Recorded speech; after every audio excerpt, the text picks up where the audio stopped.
नमस्कार, मैं हूं आपके साथ गौरव राजेंद्र। बुलेटिन की शुरुआत करते हैं। सीएम नायब सिंह सैनी दिल्ली दौरे पर पहुंचे और इस बार सीएम सैनी फ्लाइट से नहीं बल्कि ट्रेन की यात्रा कर दिल्ली पहुंचे और इसी के साथ सीएम नायब सिंह सैनी ने यात्रा के दौरान ही कार्यों की समीक्षा की।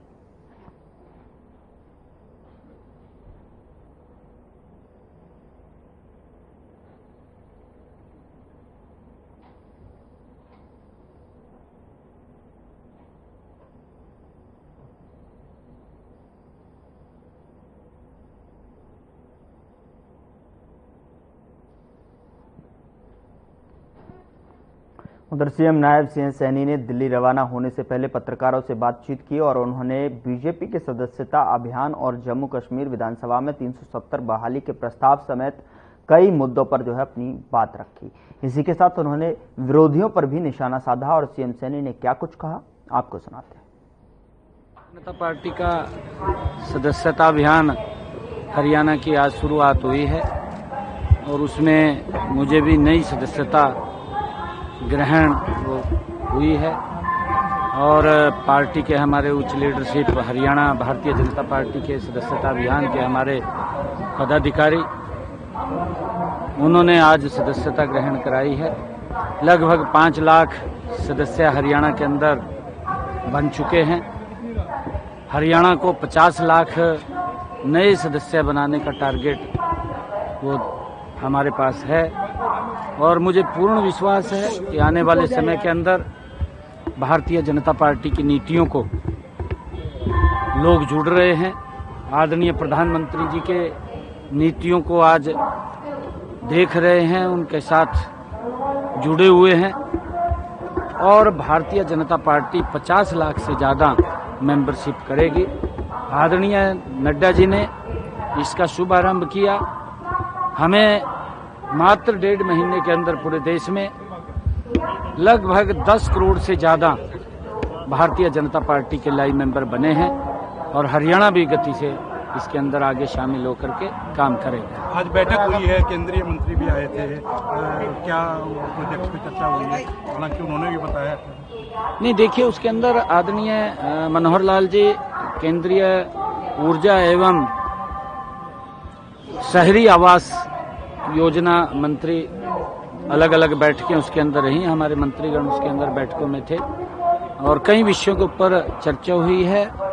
बिजली को लेकर के हुई है, आवास को लेकर के हुई है और उसका हरियाणा को बड़ा लाभ मिलेगा। आज बिजली विभाग की बैठक थी, फिर हाउसिंग फॉर हॉल के बैठक भी उसके अंदर थी, उसका बड़ा लाभ मिलने वाला है। सर, जम्मू कश्मीर में जो घटनाक्रम हुआ विधानसभा में भाजपा विधायकों के साथ मारपिटाई की गई, 370 जो है वो वापस लाने की बात जो है वो कर रहे थे, तो किस तरीके से देखते हैं इस घटनाक्रम? देखिए, दुर्भाग्यपूर्ण है, कांग्रेस का चेहरा वो नकाब अब जनता के सामने, पूरे देश के सामने आ गया है।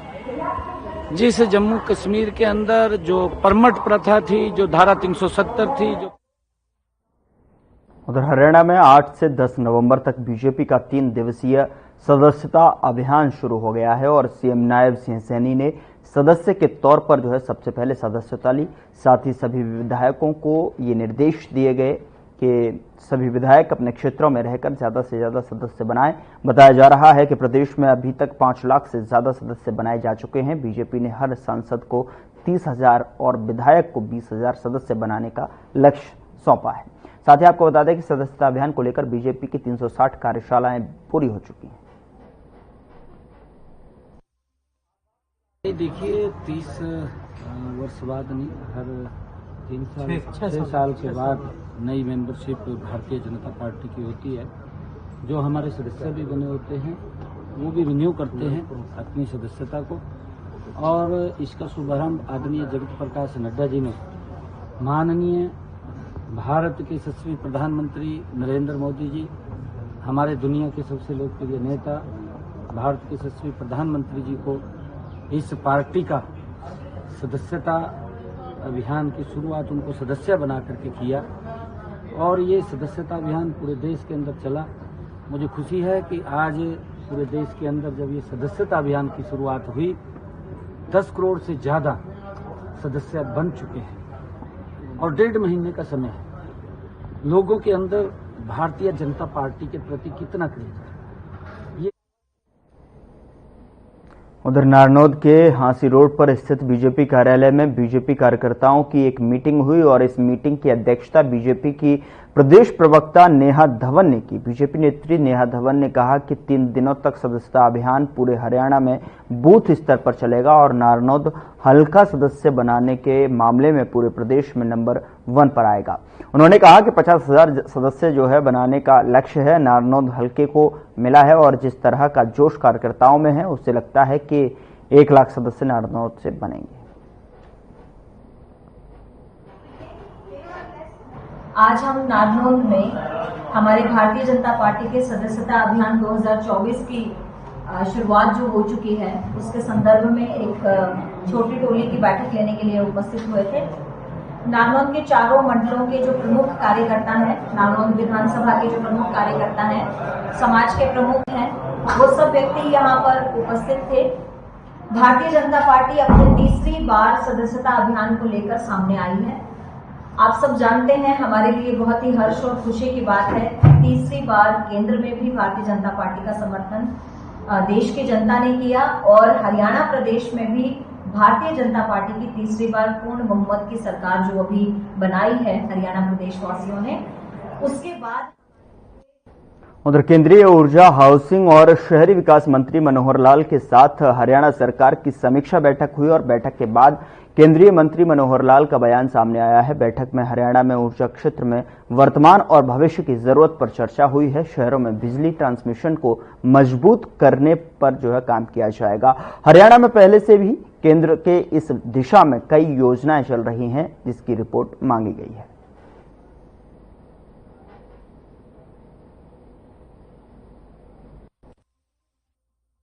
मेरे पास केंद्र सरकार के मंत्री के नाते 2 विभागों की यानी जिम्मेवारी आई है, जिसमें ऊर्जा विभाग और आवास एवं शहरी विकास के जो मामले हैं, ये दोनों विभागों की जिम्मेवारी के बाद तय किया है मैंने कि एक राउंड सभी जो देश के प्रदेश हैं बाकी उन सब में एक बार स्वयं जाकर के और जो जो इश्यूज पुराने चल रहे हैं अथवा कुछ नए विषय जो ध्यान में आते हैं तो रिव्यू मीटिंग्स के लिए लगातार मैं जा रहा हूं। नॉर्थ ईस्ट के 8 प्रांत मैंने कर लिए हैं, साउथ के 3 प्रांत किए हैं, गुजरात भी किया है और आज 2 दिवसीय मेरा चंडीगढ़ का दौरा था, जिसमें कल मैं शिमला यानी हिमाचल प्रदेश और पंजाब की मीटिंग की है।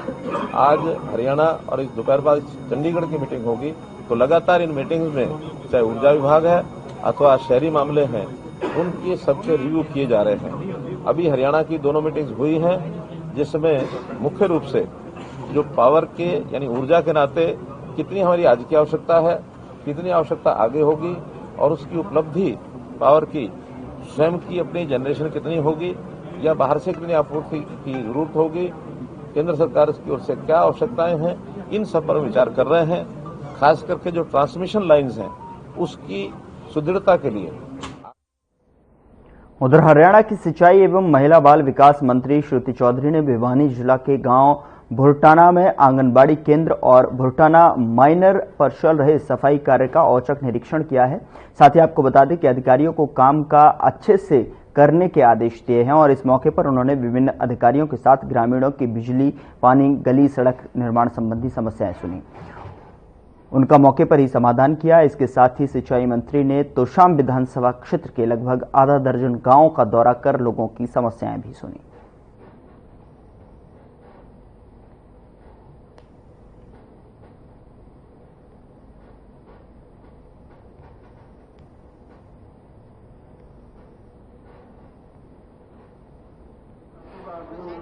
बिल्कुल भी नहीं। नांगल चौधरी में मैंने बहुत काम किया है पब्लिक हेल्थ डिपार्टमेंट से। आपको पता है कि वहाँ पे जाने जाते हैं काम के लिए और मेरे विभाग से कोई दिक्कत, चाहे महेंद्रगढ़ हो, चाहे कोई भी हमारे प्रदेश का कोई भी हिस्सा हो, सबको जो जिस तरीके से प्राथमिकता है उस तरीके से मिलेगा। साकार किया था चौधरी बंसीलाल जी ने। कई जगह पे लिफ्ट इरिगेशन का जो सिस्टम है वो डगमगाया हुआ है। वहाँ काफ़ी परेशानियों का सामना करना पड़ रहा है लोगों को, तो आप क्या बिल्कुल, ये जैसे मैंने आपको कहा है कि ये सारी की सारी अभी मैंने जो मीटिंग्स ली हैं इसी चीज़ की समीक्षा ली है कि कहाँ कहाँ दिक्कतें हैं, जो प्रोजेक्ट्स हैं वो ख़त्म करे जाएं, जल्दी जल्दी टाइमलाइंस मीट हों। उधर बल्लभगढ़ से विधायक मूलचंद शर्मा नगर निगम में अधिकारियों की बैठक लेने के लिए पहुंचे और उन्होंने अधिकारियों संग बैठक कर विकास कार्यों की समीक्षा की और इस मौके पर उन्होंने कहा कि इलाके की जनता को किसी भी तरह से दिक्कत नहीं होने दी जाएगी और इसके लिए वह काम कर रहे हैं और अधिकारियों को इस संबंध में दिशा निर्देश भी दे दिए गए हैं।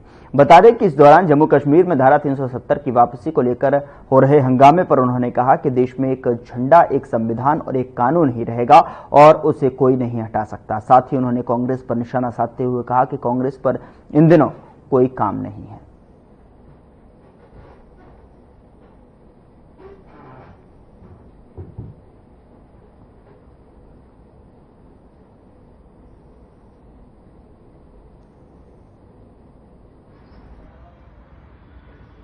हर महीना हम निगम के अधिकारियों की जो बैठक चुनाव के कारण नहीं ले पाए थे, हर महीना 2 महीना हम बैठक करते हैं कि अपने शहर की साफ है, सफाई है, कोई रोड है, कोई एस्टीमेट है और कोई लोगों से संबंधित काम है, उस सब पे चर्चा करते हैं। और हर महीना में हम मीटिंग जो निगम कार्यालय में रखते हैं, जिससे बड़ा अधिकारी, छोटे अधिकारी सब मिलते हैं और जिससे शहर की पूरी जानकारी है। ये शहर के तो काम गति देने हो रहे हैं, अभी गति के साथ करना है, पूरी गति के साथ, तेजी के साथ। आज शहर में दूर से पीडब्ल्यूडी के काम चले, रेलवे के काम चले, शिक्षा के क्षेत्र के, साफ सफाई का काम चला हुआ।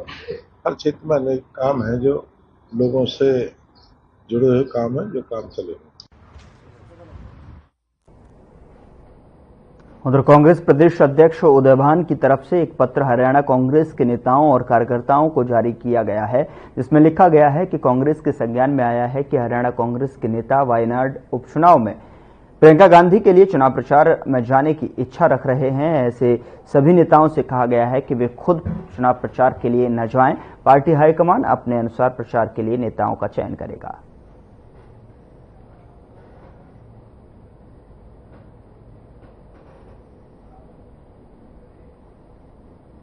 उधर लोक आस्था का महापर्व आज उदयमान सूर्य को अर्घ्य के अनुष्ठान के साथ संपन्न हुआ और प्रकृति पूजन और सामाजिक समरसता के संगम का पर्व हम सभी को कृतज्ञता और विनम्रता का संदेश देता है।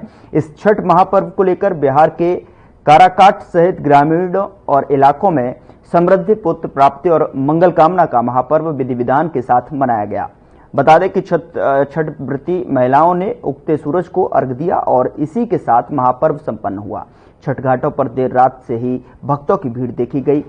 सुसारी गांव के छठ घाट पर सैकड़ों की संख्या में छठ व्रती सूर्योदय होने के साथ ही भगवान भास्कर को अर्घ्य देने के लिए तैयारी खड़ी दिखाई दी। आपको बता दें कि सुसरी गांव के छठ घाट की खासियत है कि छठ व्रती रात भर जो है घाट पर ही सूर्योदय होने का इंतजार करती हैं। सूर्योदय के समय छठ घाट का जायजा लिया हमारे संवाददाता चंदन वर्मा ने।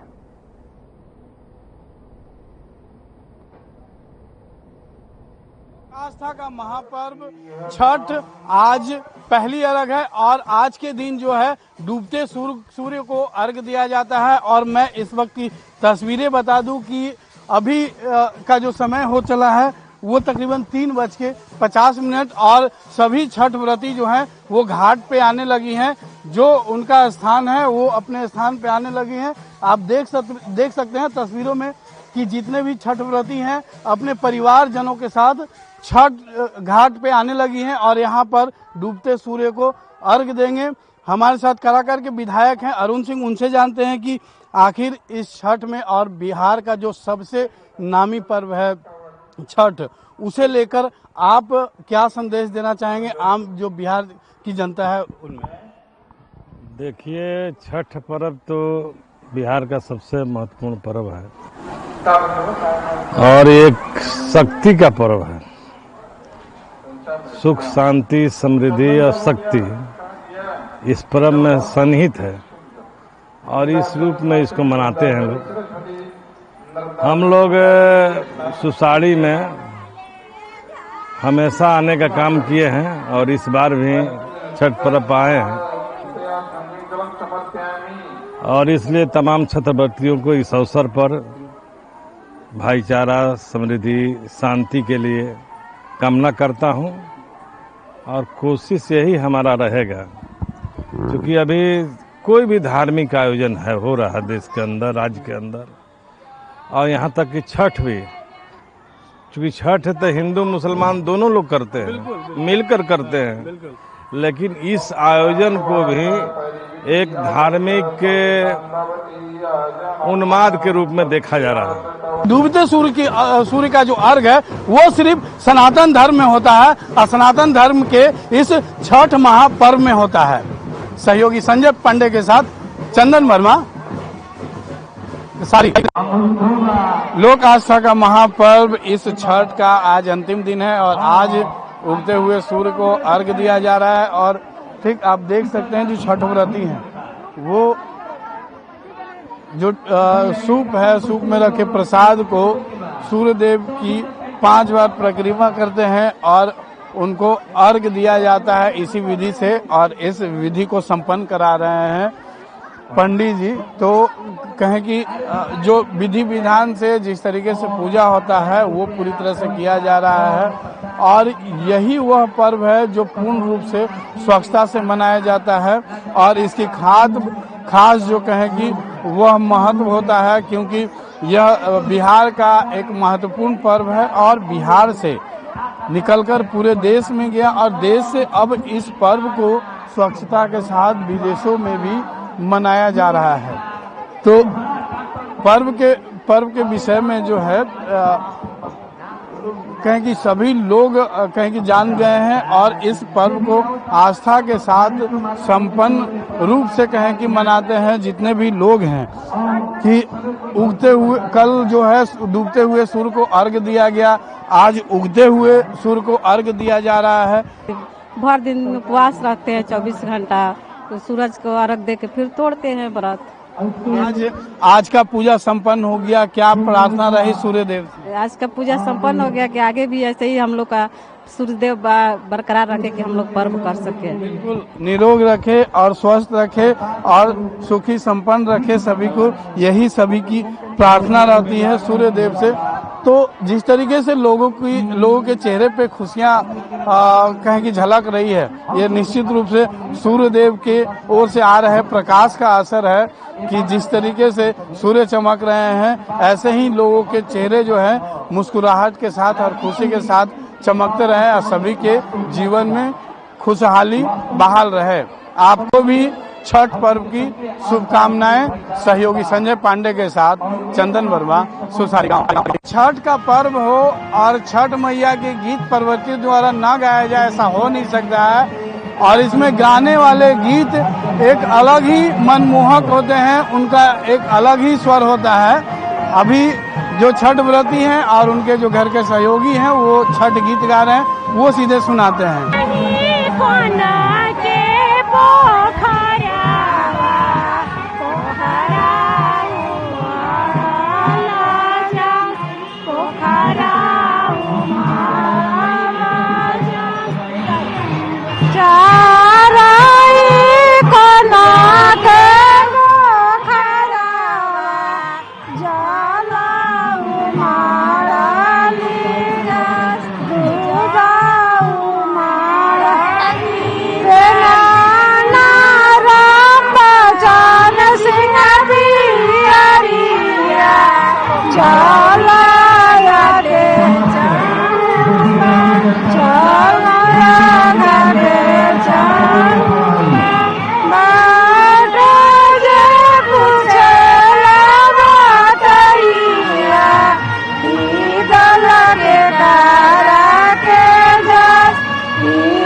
हैं तो एक अलग ही कहानी है और अपने आप में एक अलग आस्था रखने वाला विषय है। और परवर्ती लोग जो हैं वो अपने हाथ में माइक पकड़ के जो है वो छठी मैया की गीत गाई। सहयोगी संजय पांडे के साथ चंदन वर्मा, सुसारी गांव। उधर राजधानी दिल्ली में अब की बार काफी संख्या में छठ घाट बनाए गए, जहां लोगों ने उत्साह के साथ छठ पूजा की। वहीं बात करें मटियाला विधानसभा की, तो समाज सेवी विनीत यादव छठ घाटों पर पहुंचे और वहां के आयोजकों को जो है सहयोग राशि देकर अपना सामाजिक दायित्व निभाया। वहीं आयोजकों ने बताया कि विनीत यादव समाज सेवा में काफी ध्यान देते हैं और पूर्वांचली समाज के प्रति उनके सेवा भाव से हर कोई खुश है। पूरी मटियाला विधानसभा में विनीत यादव ने यह अभियान चलाया और पूर्वांचल समाज के महापर्व छठ और संस्कृत के जो है प्रभावशाली बनाया है। हमारी हर साल हर छठ घाट पे हम छठ पर्व से पहले पहुंचते हैं, जिस दिन 2 दिन होते हैं, जिस दिन व्रत रखे जाते हैं, उस दिन हम हर छठ घाट पे जाते हैं, सारी व्यवस्थाओं को देखते हैं, सारी समितियों से मिलते हैं, जहां हमारा जैसे भी योगदान हो सके हम अपना योगदान करते हैं। खबर सिरसा से है, जहां अतिरिक्त उपायुक्त लक्षित सरीन ने कहा कि अधिकारी कारीगरों और शिल्पकारों के उत्पादों और सेवाओं की पहुंच के साथ साथ गुणवत्ता में सुधार को लेकर गंभीरता से कार्य करें। आपको बता दें कि एडीसी लक्षित सरीन स्थानीय लघु सचिवालय के सभागार में पीएम विश्वकर्मा योजना के कार्यान्वयन को लेकर जो है अधिकारियों की बैठक को संबोधित कर रहे थे। बैठक में पारंपरिक व्यवसायों में लगे कारीगरों और शिल्पकारों तक जो है इसका लाभ पहुंचाने के लिए प्रधानमंत्री विश्वकर्मा योजना के निर्बाध और कुशल कार्यान्वयन को सुनिश्चित करने की अनिवार्य आवश्यकता को लेकर चर्चा हुई। इसके अतिरिक्त उपायुक्त लक्षित सरीन ने कहा कि इस योजना के जरिए 18 चिन्हित ट्रेडों में शामिल लोगों की सहायता की जाएगी।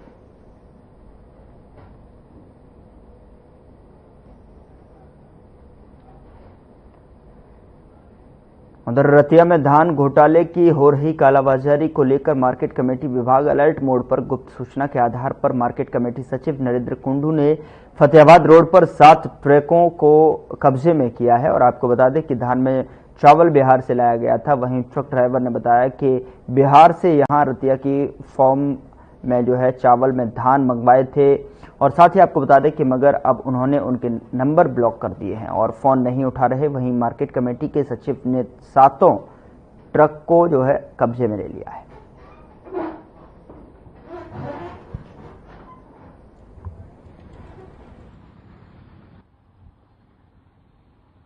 ये मामला, ये गाड़ी, तीनों गाड़ी लोड हो गया ये बिहार से। अभी ना पार्टी वाला फोन उठा रहा है ना ये ट्रांसपोर्ट वाला फोन उठा रहा है। बोल रहे रहने दो, हमको जरूरत नहीं है। अभी आए एसटीम वाली गाड़ी आया था मार्केट कमेटी से। हाँ, तो अभी क्या कागज भेज रहे हैं वो? अभी फोन ही नहीं उठा रहा, ब्लॉक में डाल दिया नंबर। तो कौन सी फर्म ने मंगाया था ये सब? ये रतिया का मालिक है। क्या नाम क्या? उसका नाम वरुण है। वरुण? हाँ। अच्छा, तो ये गाड़ी में क्या भरा हुआ? चावल है? जीरी, चावल की जीरी। सूचना मिली थी कि एक बालाजी धर्म कांटा के ऊपर गाड़ियां खड़ी हैं। उनको जाके चेक किया, उन्होंने कागज नहीं दिखाए हैं। उन गाड़ियों को अपने साथ यहाँ ले आए हैं। अभी वो कह रहे हैं कि 10-15 दिन में हम कागज दिखा देंगे। कागज देखने के बाद फिर बता पाएंगे। कहाँ से ये गाड़ियाँ? ये तो बिहार से करे ना, फर्म का नाम नहीं बताया अभी तक।